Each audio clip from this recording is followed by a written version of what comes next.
মৰমৰ ছাত্ৰ-ছাত্ৰীসকল তোমালোকৰ বিশ্বনাথ ডিস্ট্ৰিক্টৰ প্ৰি ফাইনাল এক্সামিনেশ্যন সায়েন্সৰ পেপাৰখন মই সলিউশন কৰিছো তোমালোকে চাবা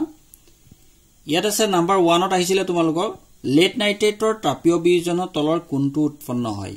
এ অপচনটো আছিল PbO বি ত আছিল NO2 সি ত N2 ডি ত O2 গতিকে নাম্বাৰ B2 কাৰেক্ট অৰ্থাৎ NO2 উৎপন্ন হয় নাম্বাৰ 2 ত আছিল তোমালোকৰ BaCl2 H2SO4 BaSO4 twice HCl এই ওপৰৰ বিক্ৰিয়াটো এটা উদাহৰণ হৈছে কি এটো হৈছে ডি অপসৰণ বিক্ৰিয়া উদাহৰণ নাম্বাৰ B2 কাৰেক্ট হয় নাম্বাৰ 3 ত আছিল তলৰ কোনবিধ যৌগক পানীৰ স্থায়ী কঠিনতা দূৰ কৰিবলৈ ব্যৱহাৰ কৰা হয় ইয়াত চাৰিটা অপচন দিছে নাম্বাৰ এ অপচনটো কাৰেক্ট কাপোৰ ধোৱা সোডা নাম্বাৰ 4 টো হৈছে তোমালোকৰ তলৰ উল্লেখিত দ্ৰৱসমূহৰ pH ৰ মান শুদ্ধ ক্ৰমটো হ'ল আমি যদি চাও pH ৰ মানখিনি ইয়াত আছে বিশুদ্ধ পানী নেমু ৰস আৰু পাচক ৰস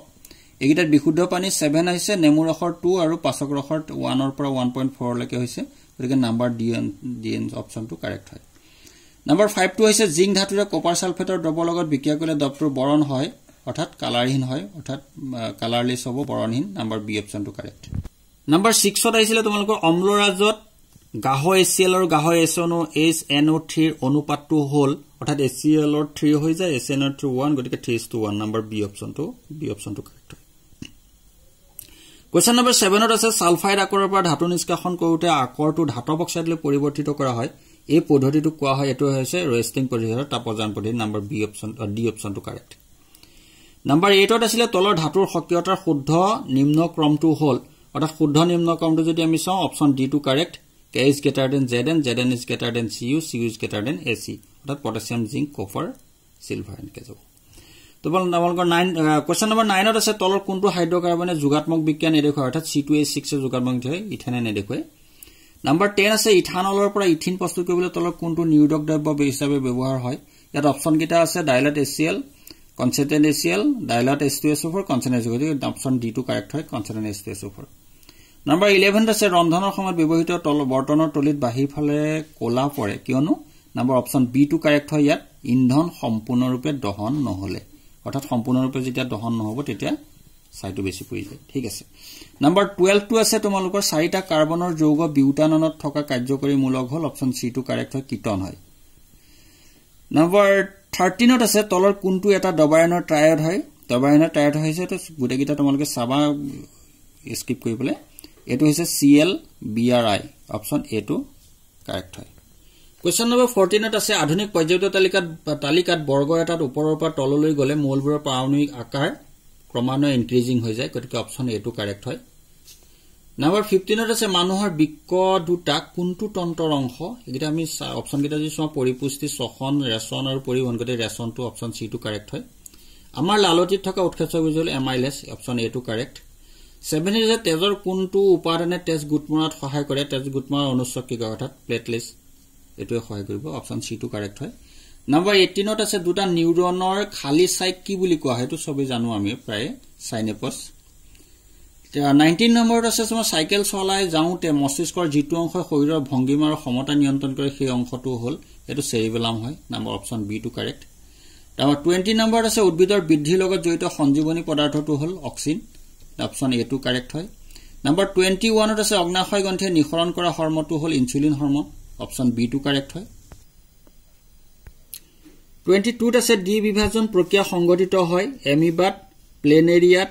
পেৰামেচিয়াম আটাইবোৰ গতিকে গুটেকিটাতে হয় ডি বিভাজন প্ৰক্ৰিয়া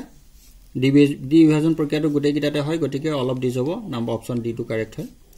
নাম্বাৰ 23 ত আছে তলৰ কোনটো স্থিজনৰ অংগ নহয় ডিম্বাশয় জৰায়ু শুক্ৰবাহী নলী ফেলোপিয়ান নলী গুটেকিটাই হয় এটো নহয়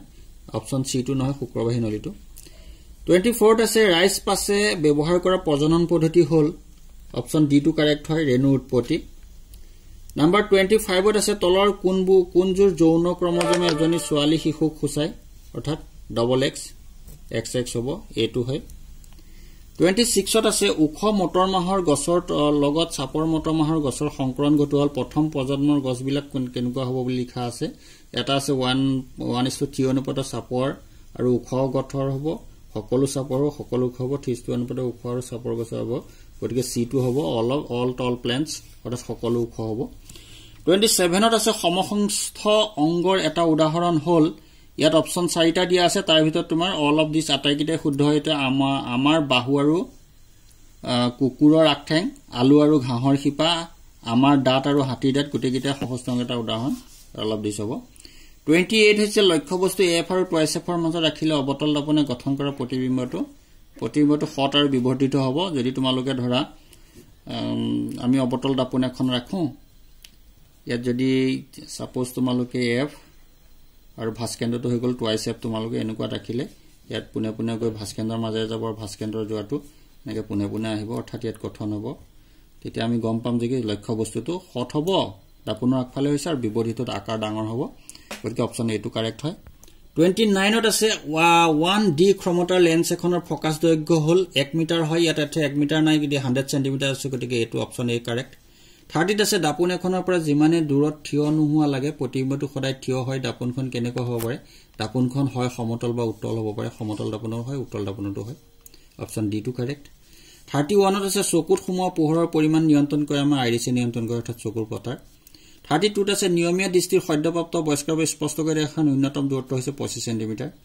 33ত আছে তোমালোকৰ প্ৰিজমৰ নিৰ্গত ৰশ্মি আপত্য ৰশ্মি দিশৰ লগত কৰা কোণ হল হেতুক আমি বিচ্যুতি কোণ বুলি কওঁ angle of deviation number option B টো কাৰেক্ট হয় 34ত আছে তোমালোকৰ এটা ম্যাথছ দিয়া আছে হেৰি এটা দি দিছে তুমি চোৱা চিত্ৰ এটা ইয়াত আছে 2 ওম ৰুটটোৰ মাজেৰে চালিত প্ৰবাহৰ মান আমি যদি চাও 1 ওম আৰু 2 ওম 3 ওম হৈ গল ইফালে আছে 6 আছে আমি কি জানো v = I equal v by r ফৰ্মুলাটো যদি আমি পাতি দিও তেতিয়া হলে কি হ'ব 6 ক 3 ডিভাইড কৰিলে 2 এম্পিয়াৰ পাবা গতিকে অপচন বি টো কাৰেক্ট হল 35ত আছে চিত্ৰত দেখুৱাতে এজন ছাত্ৰই r1 > r2 > r3 ৰোধ তিনডাল তাৰৰ বাবে যদি ব্যৱহাৰ কৰে তেতিয়া হলে অপচন সি টো কাৰেক্ট হয় তোমালোকৰ r2 > r1 > r3 হ'ব 36ত আছে প্ৰবাহযুক্ত দীঘল সলেনয়েড এটাৰ ভিতৰত চুম্বক ক্ষেত্ৰখন কিন্তু তোমালোকৰ কোৱেশ্চনৰ পাঠৰ ভিতৰৰ কোৱেশ্চন হয় এটো সকলো বিন্দুত একে থাকে অপচন ডি টো কাৰেক্ট 37 আছে হৰ্ষ বৰ্তনী হোৱাৰ সময়ত বৰ্তনীটোত প্ৰবাহ বুজন পৰিমাণে কমি যায় অপচন এ টো কাৰেক্ট হয় 38ত আছে তোমালোকে এটা ছবি দি দিছে এটো চোৱা চুম্বক ক্ষেত্ৰটো পাঠৰ ভিতৰৰ ডাইৰেক্ট কোৱেশ্চন দিছে গতিকে ইয়াত আছে এটো দিছে যে চিত্ৰত দেখুৱাতে ইলেক্ট্ৰন এখন চুম্বক ক্ষেত্ৰত এটা লম্বভাৱে সোমাইছে ইলেক্ট্ৰনৰ ওপৰত ক্ৰিয়া কৰা বলৰ দিশ অৰ্থাৎ বলৰ দিশ পৃষ্ঠৰ ভিতৰলৈ যাব অপচন ডি টো কাৰেক্ট হয় 39ত আছে শক্তিৰ ভাল উৎস সেইটোৱে হ'ব যেটো ইয়াত দিয়া আছে তোমালোকৰ সহজে উপলব্ধ সঞ্চয়ৰ পৰিমাণ সহজ খাদ্য মিতব্যয়ী গতিকে গুটেকিটাই হয় all of this option D টো কাৰেক্ট 40ত আছে তলৰ কোনটো সৌৰ শক্তি আধাৰিত নহয় নিউক্লিয় শক্তিৰ সৌৰ শক্তি আধাৰিত নহয় তাৰ বাহিৰে আমি ভূতাপীয় শক্তি বায়ু শক্তি জীৱভৰ গুটেকিটা সৌৰ শক্তি আধাৰিত হয় 41ত আছে খাদ্য শৃংখলৰ দ্বিতীয় পৌষ্টিক স্তৰ উপভোক্তা বিলাক হৈছে হাৰ্বিভৰছ হ'ব অপচন বি টো কাৰেক্ট 42ত আছে তলৰ কোনখিনে খাদ্য শৃংখল গঠন কৰে ঘাঁহ ছাগলী মানুহ 43ত আছে তলৰ কোনটো নৰ্মদা বচা আন্দোলনৰ মুখ্য কাৰণ এটো due of raising the height of dam বন্ধ এটো হ'ব অপচন এ টো কাৰেক্ট 40% তলৰ কোনটো প্ৰাকৃতিক সম্পদ নহয় প্ৰাকৃতিক সম্পদ নহতে ইলেক্ট্ৰিচিটি হ'ব তোমালোকৰ অপচন ডি টো কাৰেক্ট 45ত আছে বিশ্বত অতি সঘনাই হ্ৰাস কৰা প্ৰাকৃতিক সম্পদটো হৈছে বনাঞ্চল ফৰেষ্ট হয় অপচন বি টো কাৰেক্ট তোমালোকৰ এমসিকিউ ইমানই আছিল নেক্সট ভিডিঅত বাকি কোৱেশ্চন খিনি মই লৈ আহিম বাৰু থ্যাংক ইউ